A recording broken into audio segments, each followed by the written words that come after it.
Bien, mon cher Jean-Loup, dernière question qui nous a interpellés. On est allé voir toutes les PME et les ETI, on leur a posé la question, quelles vont être leurs prévisions en termes de chiffre d'affaires, d'investissement et d'effectifs en 2024. C'est extrêmement intéressant. On voit que sur le chiffre d'affaires, 88% des entreprises prévoient un chiffre d'affaires stable ou en hausse.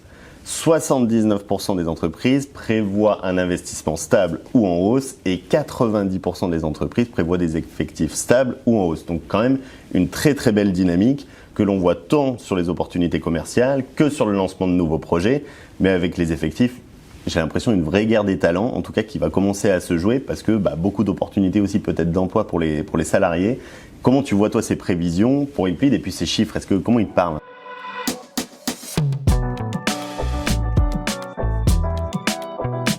Je suis un peu surpris d'avoir des taux si importants. Ouais. Je pense que c'est parce que c'est la taille des entreprises en fait. Quand on se rend compte que les ETI et les PME, quand il y a une taille critique, une taille un peu importante, effectivement, il y a une forme de confiance qui est forte et qu'économiquement on y croit et on a envie d'investir. On ne voit pas tout à fait la même chose sur les entreprises de plus petite taille actuellement, où il y a moins de confiance, où c'est un petit peu plus dur. Donc je pense que ces taux sont très très bons parce que ce sont des entreprises qui sont un peu leaders et qui ont des positions un peu importantes sur leur marché régional, national ou international. Ouais. Et ce qui est vrai, tu as raison, je pense que le cœur du sujet, c'est vraiment l'humain et que la croissance, elle peut se faire que s'il y a de l'humain derrière.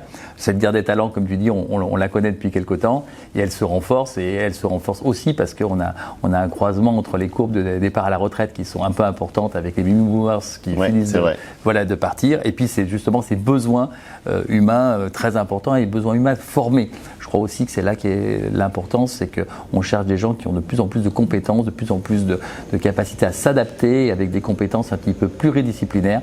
On cherche des ingénieurs qui savent faire du marketing et du commercial, des commerciaux qui savent faire un peu de finance. Donc c'est pas si simple que ça. Et là encore, la marque employeur et peut-être le RSE a de l'importance aussi pour attirer de nouveaux talents. On voit dans l'entreprise du futur depuis le début d'année un très fort intérêt de beaucoup de PME et de TI sur les enjeux de croissance externe, de fusion, d'acquisition.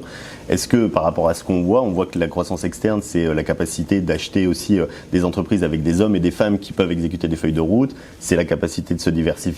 Est-ce qu'à travers ces chiffres et dans ce que vous voyez au sein de chez Implead, tu vois aussi une recrudescence de l'intérêt des chefs d'entreprise de PME et de TI à aller chercher la dimension croissance externe ?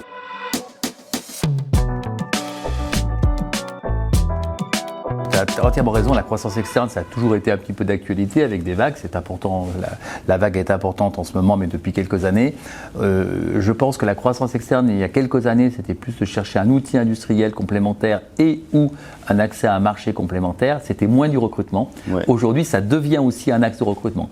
C'est-à-dire, j'ai besoin d'un dirigeant, j'ai besoin de gens qui ont des compétences. Où sont les compétences ? Et je vais chercher cette cible, non pas parce qu'elle a un marché complémentaire, non pas parce qu'elle a un outil industriel qui me plaît, mais c'est parce qu'elle a des compétences qui vont permettre de me développer. Donc c'est une nouveauté d'aller chercher également l'humain dans la croissance externe, c'est bien vu.